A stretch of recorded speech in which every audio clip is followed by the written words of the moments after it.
Reël nommer 2, waar is die vingers? Waar is die vingers? Ek praat nou met en met.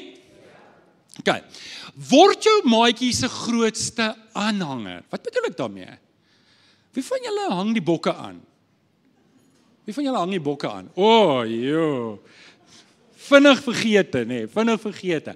So, 'n aanhanger is Afrikaans, die mooi Afrikaans is om 'n fan te wees. Ek is 'n fan van iets. En ek moet my maatjie se grootste aanhanger word. Ek moet haar grootste ondersteuner, haar grootste ondersteuner word. 1 Petrus 2 vers 17 sê, en ek het die vers wat dit eintlik sê tot nou gespaar. So ek gaan 'n paar verse gee wat klink of dit niks daarmee te doen het nie, maar hou uit. So, julle moet alle mense respekteer en julle medegelowiges lief hê. Nou hierdie is tog sekerlik ook van toepassing op my maatjie, stem julle saam? Dink julle die Here verwag van my om my maatjie te respekteer? Ja, okay. As daai vers sê alle mense, wat beteken alle? Dit beteken alle. Sluit dit my maatjie in. Sluit dit mense in wat dit nie verdien nie. Sluit dit, amper sê ek Julius Malema in, maar ek gaan dit liewer nie sê nie. Of Jacob Zuma, sluit dit hulle in. Dit beteken ek moet elke mens met menswaardigheid behandel. Ek moet vir myself sê, het Jesus vir hierdie persoon aan die kruis gesterf? Ja?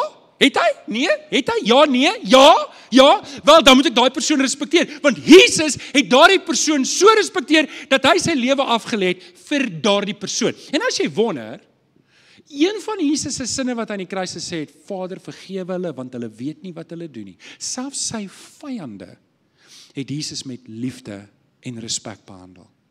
Hoeveel te meer my maatjie? Of hulle dit verdien of nie? So, wanneer dit kom by my vrou of my man, ons is anders, maar ons is gelyk. Nou gaan ek julle ietsie sê wat ek nie weet of julle dit weet nie. Onthou ek het nou vir julle gesê, jy moet hoofstuk 1 tot 3. Genesis 1 tot 3 moet jy saam lees. Onthou ek het dit gesê. Nou, julle moet nou weer deelneem.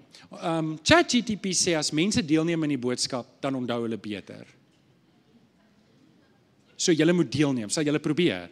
So ek gaan net sê en dan moet julle dit antwoord. So God het goed gemaak en dan het hy gesê dit is. So julle moet sê dit is goed. Kan julle sê dit is goed? Okay, so in Genesis 1 vers 4 het God die lig gemaak en hy het gesê okay, kry julle die ritme, maar julle moet nou nie so fokus op dit is goed dat julle vergeet wat ek probeer sê nie. So hou nou kop, jy moet nou 2 goed op een slag doen.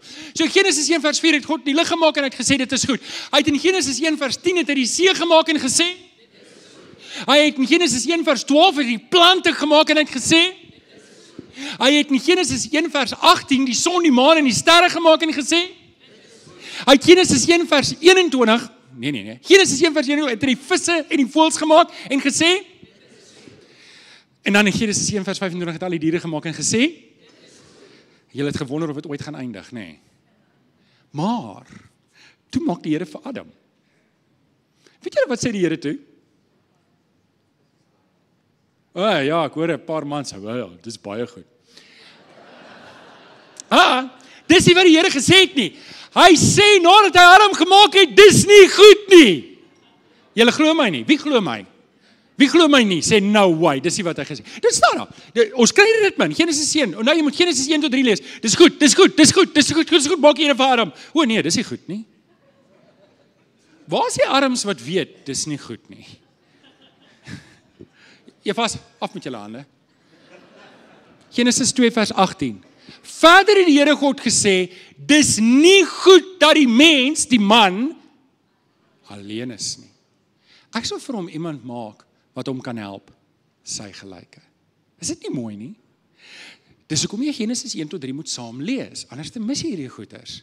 Die Here het die hele tyd dit in gedagte gehou. Hy wou gehad het Adam moet agterkom. Dis nie goed nie.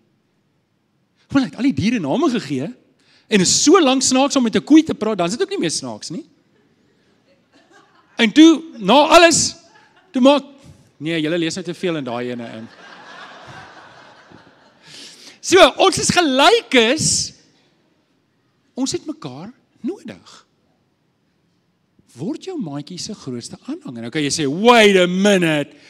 Daai verse wat jy nou gelees het, het niks te doen met aanhangers te doen nie. Niks te doen met fans nie. Maar okay, ek het 'n nuwe vers. Ek het nog een vers wat ek vir jou kan gee wat dit sê. Spreuke 5 vers 18. En jy moet die hele Spreuke 5 vers 18 lees. Maar kom ek haal die deel uit rondom die huwelik. Sing die lof van jou eie fontein. verheug jou oor jou? Nou oké, vrouens, miskien kan jy sê you're off the hook, maar dit sê die mans moet oor my sing. Man, sing oor jou vrou. Vrouens, die boodskap is nie nou vir jou nie, oké? Dis nou vir jou man. Sing oor jou vrou, wees bly oor jou vrou, brag oor jou vrou, maar ek dink it's a two-way road. Ek dink daar's te veel mense wat kerm en kla oor hulle maatjies by hulle vriende. En hoorie, wie van julle het al 'n kinderstorie? Wie van julle het al gevoel hoe voel dit as iemand oor jou skinder? Wie van julle het al gevoel? Is dit lekker? Wie van julle sê, ek hoop iemand skinder vandag oor my. Okay. Hoeveel te meer maak dit nie seer en skade as jou beste maatjie van jou sleg praat nie. Party doen dit openbloot. Sommige by 'n braai. Ek het dit al gehoor met my eie ore wat hulle sê die ou ding. Die ou ding. Nie skoonma nie. Ek praat nou van die man of die vrou. Die ou ding.